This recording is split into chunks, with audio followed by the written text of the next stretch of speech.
కేంద్ర మంత్రి కిషన్ రెడ్డి పల్లె నిద్రపై నకిరేకల్ ఎమ్మెల్యే వేముల వీరేశం సెటైర్లు వేశారు. బీజేపీ దండుపాళ్యం ముఠాలాగా మూసీ నిద్రకు బయలుదేరిందన్నారు.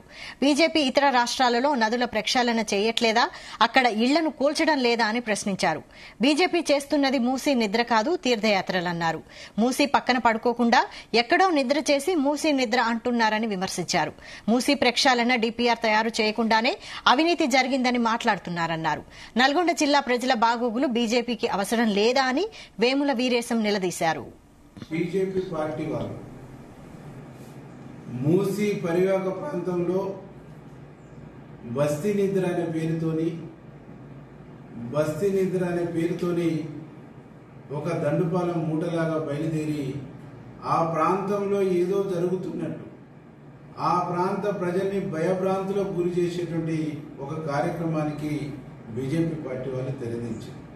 ఇలా సూటిగా బీజేపీ రాష్ట్ర అధ్యక్షుడు కేంద్ర మంత్రి అయినటువంటి కిషన్ రెడ్డిని నేను అడుగుతా